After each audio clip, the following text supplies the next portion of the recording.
Hi mga lods, ito na ang part 2 ng Camotes Tour. First stop namin mga lods, yan ang Timubo Cave. Sa mga nakakita na ng reels ko, alam na nila yung entrance dyan. So, sa mga hindi pa nakakita ng reels ko, ang Timubo Cave, yung entrance na ay 75 pesos. So, sa mga nagtataka dyan, bakit may free life jacket pa dyan?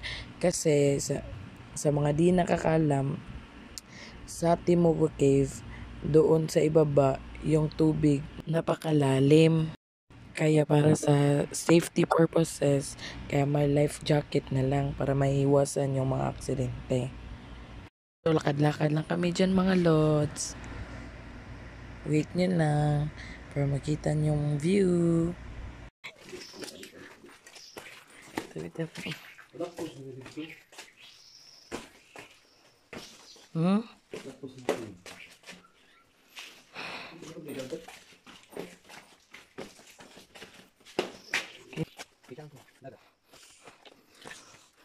Love. Tcharan! Oh, diba? Napaka-nice ng tubig at saka yung view. At may Mama Mary pa dito. Oh, sige guys, enjoyin muna namin tong tubig dito.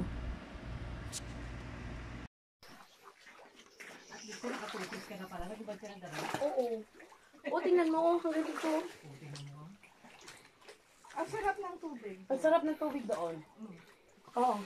Ayaw lang namin pumunta doon sa pinakadulo. Makakamatay. Nakakatakot doon, no? Madilim. Madilim. Diyan, titingnan ko kung makikita pa ba ako. Kita ka pa. Ay, di ba kung nananaman din. Hindi siya makuha. Angat siya.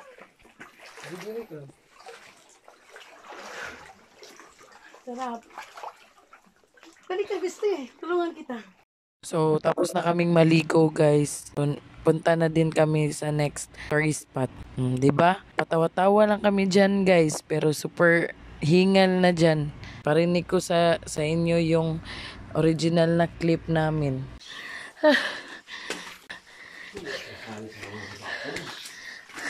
Oh, 'di ba? Super hingal.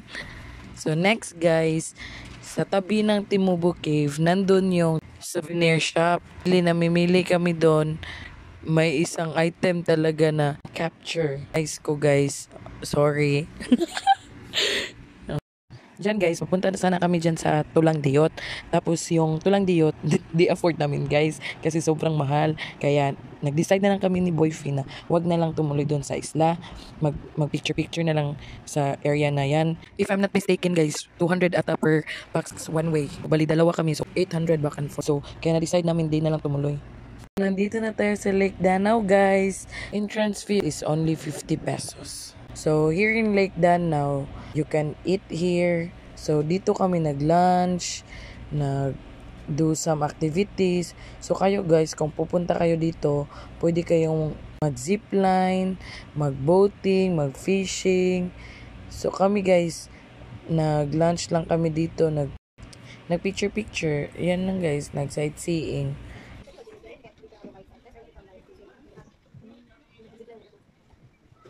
Oh, matapos nag-date guys, nagutom. Oh, kain muna kami guys. So pagkatapos namin kumain guys, dumiretso na kami sa Bukilat Cave. Grabe guys, napakalayo. I think more or less 1 hour plus yung binahe namin guys papuntang Bukilat Cave. I mean from Lake Danau to Bukilat Cave, grabe. At yung entrance ng Bukilat Cave guys ay 50 pesos. Pero guys, nung pagdating namin ng Bukilat Cave, grabe, na speechless ako. Promise guys, super worth it yung biyahe. Super ganda ng cave guys. As in.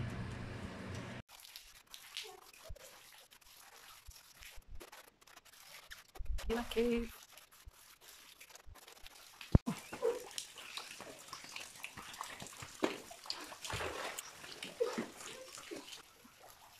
Picture na naman guys.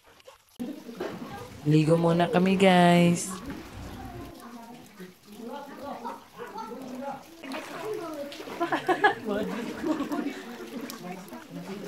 Lagi, mga ano ka lang. Hindi naman. siya marunong lumangoy. Di ba ate? Kahit ako po. Dito na ako kumatapit.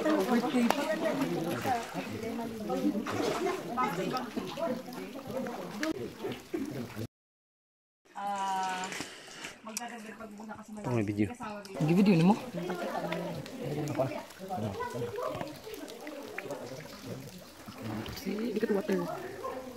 At dito din pala sinot yung Can't Help Falling in Love nilang in Bernardo at Daniel Padilla. So pagkatapos ng Bukilat guys, dumiretso na kami sa Buhurak. So Buhurak's entrance fee is 20 pesos. And di talaga ako bumaba guys kasi hiningal pa ako sa cave. Tas grabe, taas ang hagdan pababa. Ay baba ng Buhurak para mag cliff diving ka. Kaya si Boyfie na lang yung pinababa ko. At parang na-enjoy din naman siya sa baba. Oh, di ba? Ang ganda din ng Buhuraks, guys, no? Sa mga mahilig mag-cliff diving dyan, dito ang magandang puntahan niyo talaga. Kasi sa mahilig sa mga cliff diving, dito na kayo.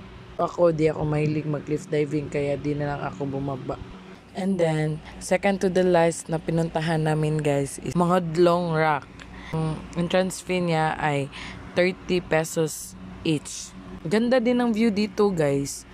Pero mas maganda siya kung high tide. Pero nung pagpunta namin doon, low tide. So, kaya na picture-picture na lang kami. Tas, nag-sightseeing. Yun lang ginawa namin. Okay lang din naman kasi yung surroundings niya napakalinis, napakaaliwalas.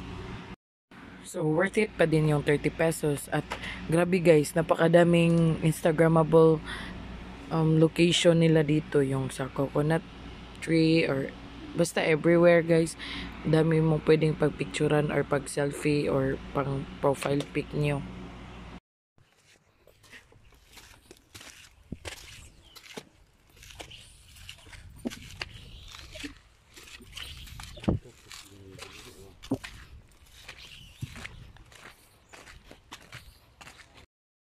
Ganda na ng dagat guys, no? Pero delikado pa maligo dyan kasi low tide pa. Kaya tingin-tingin na lang kami, nag-sightseeing na lang kami.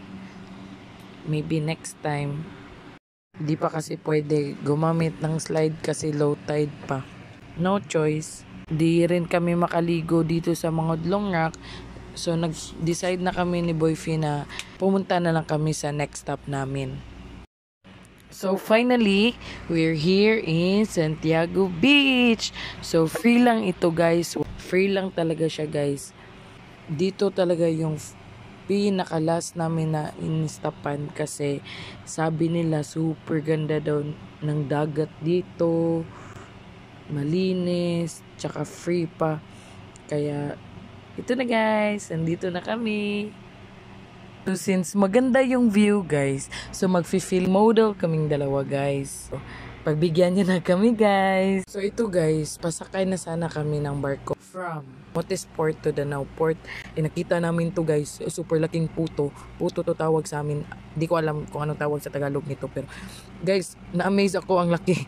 Kaya tinanong ko si ate magkano. So 50 pesos lang yan. So binili ko at ginawa kong pasalubong at may iba pa dyan.